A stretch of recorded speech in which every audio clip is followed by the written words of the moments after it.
show here, Daytona International Speedway, World Center of Racing. I get to wear the nice shirt because I actually work here as a live announcer. And let's watch some guys ride.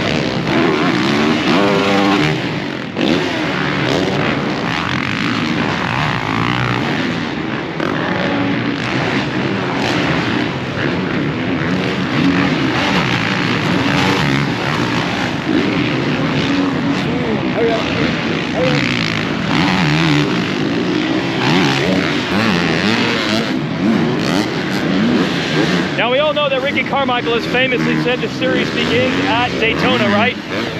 The last couple of years, if you think about it, it's really tuned up. We went through so many Supercross seasons where, pretty early in the season you knew who the man was. I'm sure by the time we were here in the McGrath days, whether it was the years before he was winning Daytona or the years during he was winning Daytona, you pretty much knew that he was the guy by the time you got to this, the halfway point. It has not been like that as of late. We go back to 2020 when Tomac and Roczen were basically tied for the points lead during the main and then battling for the lead in the main. And then I think Tomac won the race by like 0.08 seconds or something like that. And then the world shut down after that. But right now, only 6 points between Tomac and Jason Anderson.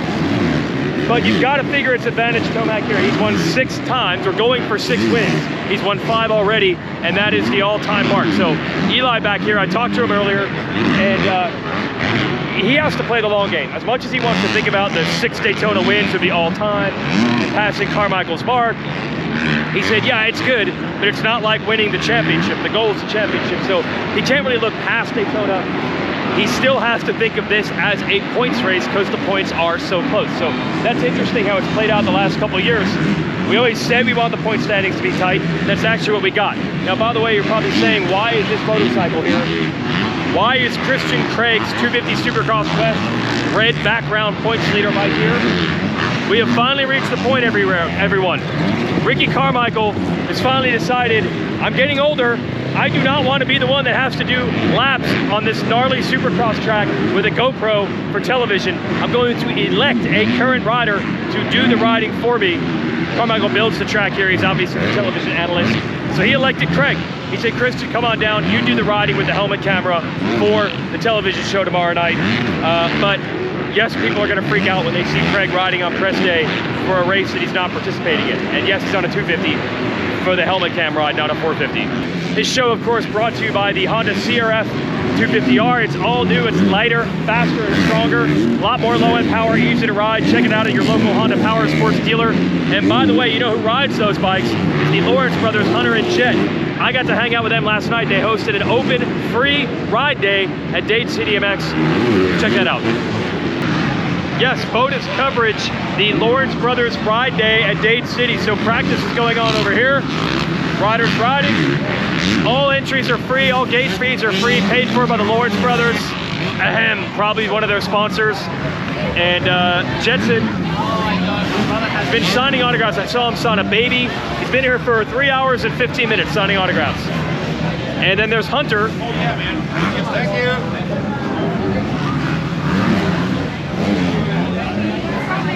And Hunter put his gear on and actually rode. So Hunter Lawrence actually went out and rode with the 50s, with the 65s, the 85s. And then at about 7 o'clock, I said, hey, the Lawrence brothers got to go, everybody. And then Hunter grabs the mic and says, I'm not going. He's going to go ride more, sign more autographs. And then I want to give credit, right, to 2 top-level factory riders who win races.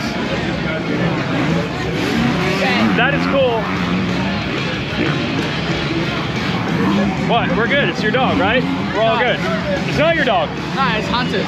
Hunter's dog. Yeah, he sucks. But you're familiar with it. Yes. Yeah, he sucks. He sucks. Like his bro. And then I'm over here hanging out where the motorcycles are. And then Cooper Webb just shows up for fun. Cooper Webb. So you got your Supercross champ, two of the most popular riders in the sport, just hanging out at the local motocross track on a Thursday night. Sport's changing in some really cool ways. Two-stroke time. The gas is on. It's all good. Gas is on. Everything's all set.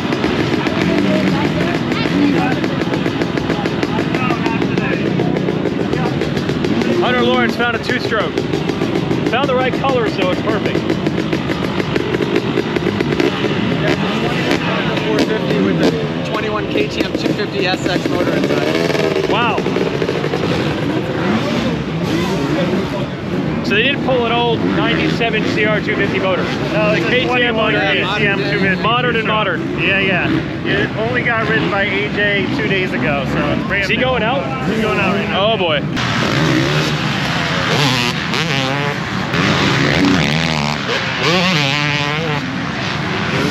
All right, I want to talk to Cameron McAdoo here real quick, because I feel like you were born at Daytona in the sense of I had never heard of you. Most people probably hadn't. I came into the amateur day. What year would this have been? 2016. 16. I come in and I'm like, oh my God, Tony Alessi is wrenching on an amateur kid's bike. What are we in for? And he's like, yeah, I got this guy, Cameron McAdoo. Justin Brayton told us about him. And what's that guy's name? Faulkner? Yeah, he beat him. And I'm like, what?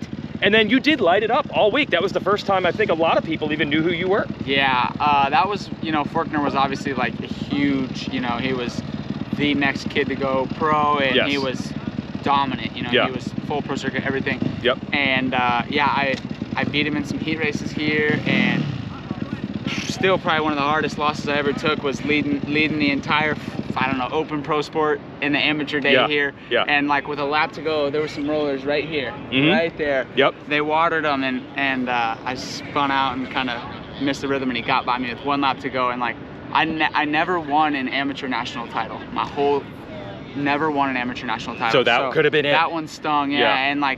And it's funny because when you're in that position, and I was, a little bit older, and I had gotten to the point where like I wasn't sure if I would ever race Supercross. So I was just trying to get my foot in the door to do something. And Yes. that felt like, that was like the years of, I'm sure every amateur feels it, that when you go to Loretta's, like, this is do or die. Like, Yeah. you feel like Yeah.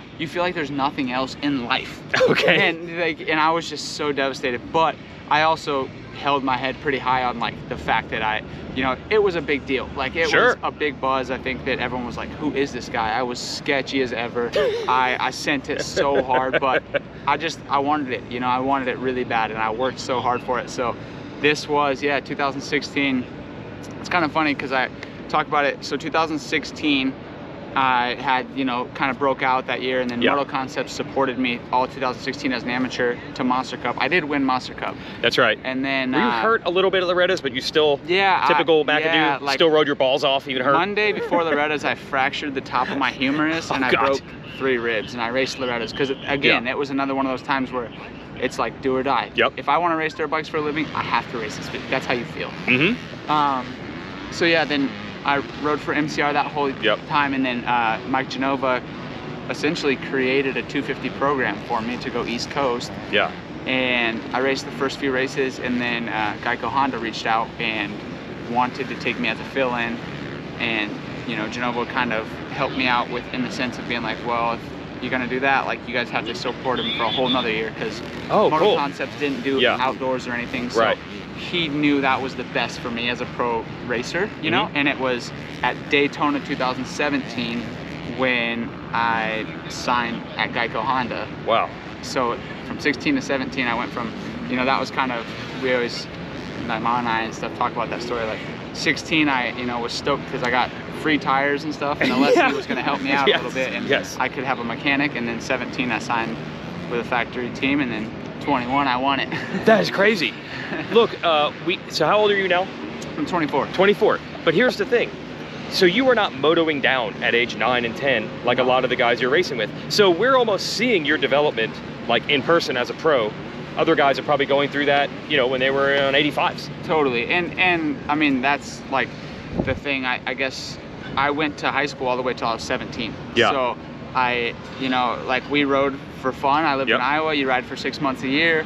My sister beat me up all the time, and she was faster than me until I got on a super mini. Oh, beat you up on the track? Oh yeah. She was faster than you? Yeah. Okay, Yeah. all right. And it was just a family thing. Like, we would get excited to be able to go down to Missouri or Texas over winter break to be able to ride one time and get some Oklahoma dirt on your boots or whatever. Yeah, so, yeah. Yeah, and it was really just a big family sport, and there was never even the slightest thought of maybe even possibly racing dirt bikes. Like, I have engineering college credits that I took in high school, like that, you know what I'm saying? That's where you were headed. Yeah, yes. Like, we didn't really know where I was headed, but it wasn't Supercross. Wow, that makes it that much more, and you still appreciate that, I think, which is cool. Yeah, and that's I think what I think helps me be able to, I guess, appreciate like this. Like, look at this, you know? We're in Daytona Motor Speedway, racing dirt bikes at the very highest level, and you know, competing at the highest level, and it's awesome. Like, I really try not to take it for granted. And that development thing, like, you're getting better year in and year out. Other guys at 24 maybe are at their peak, but you probably still have time to grow. Yeah, I mean, I think my development curve has gone up each year. I think it's always been an upward trend ever since I started working hard. And you know, I've brought new people into my program in the past couple years, and it's been huge, like being with Pro Circuit, having a home that I've been at for a while and getting to know the people. Bringing Nick Way into my program has been massive, you know, and then there's, you know, my tight group that have been with me from the beginning, like, you know, JB, he believed in me before anyone would even think about sponsoring me. Yeah. He, you know, and so he's one of my guys. I just have a really good group, and I feel like I'm developing at a pretty fast pace still. Yeah. And that's, you know, that's part of some of the, I think, kinks that we ran into last year. Like, I had 2 podiums in my entire career up until last year, and I won a race, I'm winning all the heat races, I'm, you know, podium every time, I got a red plate. Like, it's a lot at once. Yes. And it's a big thing, even for someone who's a little bit older. Like, it's total new territory, and I got a little ahead of myself. So, yeah. Understandable. Yeah. Don't give up on the dream, kids. Engineering credits, because you didn't think you were racing for a living, and here you are. Dream big. Red plate at Daytona. Thanks, Cameron. Yep, no problem. All right, that was good. That was good. Even Eddie, the PR guy, learned something there. That's our Weege show. Thanks to Cameron McAdoo. I got other stuff to do here for Daytona. And thanks to the Honda CRF 250R, lighter, stronger, faster, for backing our pre-show. See you tomorrow.